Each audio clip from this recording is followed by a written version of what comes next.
আসসালামু আলাইকুম। বিতর্ক আছে বিরাট কোহলি নাকি বাবর আজম, কার কাভার ড্রাইভ সবচেয়ে বেশি নিখুঁত।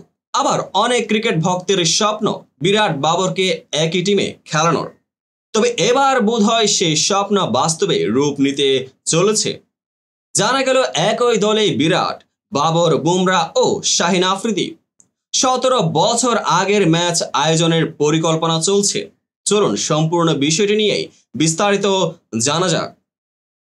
আফ্রো এশিয়া কাপ আয়োজনের সম্ভাবনা তৈরি হয়েছে। 2005 থেকে 2007 সালে আফ্রো এশিয়া কাপের বেশ কিছু ম্যাচ হয়েছিল। সেখানে একই দলের হয়ে খেলতে দেখা গিয়েছিল মহেন্দ্র সিং ধোনি, রাহুল দ্রাবিড়, সৌরভ গঙ্গোপাধ্যায়, অনিল কুম্বলে, শাহিদ আফ্রিদি, শুয়েব আখতারকে। একই দলের হয়ে ব্যাট করছেন বিরাট কোহলি এবং বাবর আজম, বা এক প্রান্ত থেকে বল করছেন জসপ্রীত বুমরা এবং অন্য প্রান্তে শাহিন শাহ আফ্রিদি। এমনটা কি দেখা যেতে পারে?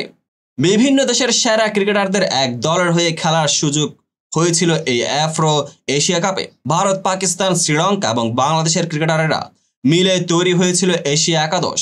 অন্যদিকে আফ্রিকা একাদশের হয়ে খেলেছিলেন দক্ষিণ আফ্রিকা, জিম্বাবুয়ে এবং কেনিয়ার ক্রিকেটাররা। 2005 সালে 3টি ম্যাচের একদিনের সিরিজ হয়েছিল, যা 1-1 ফলে শেষ হয়।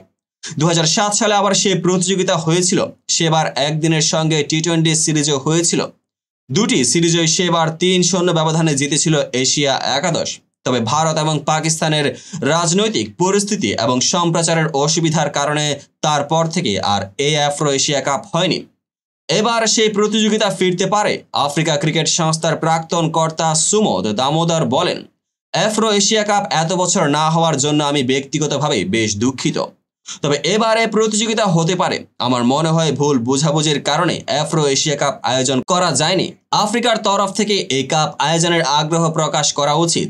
দামোদর আশাবাদী আইসিসির চেয়ারম্যান জয় শাহ এবং এশিয়ান ক্রিকেট কাউন্সিলের চেয়ারম্যান মাহিন্দা ভালিপুরম এই প্রতিযোগিতা আয়োজনের ক্ষেত্রে উৎসাহ দেখাবেন। তো বন্ধুরা, ভিডিওটি যারা সম্পূর্ণ দেখেছেন সবাইকে অসংখ্য ধন্যবাদ। ভিডিও শেষে কমেন্ট সেকশনে আপনার মতামত জানাতে ভুলবেন না, আর চ্যানেলটিকে সাবস্ক্রাইব এবং পেজটিকে ফলো করে পাশেই থাকবেন যাতে পরবর্তী ভিডিওর সকল নোটিফিকেশন সরাসরি পেয়ে যান। দেখা হবে পরবর্তী ভিডিওতে।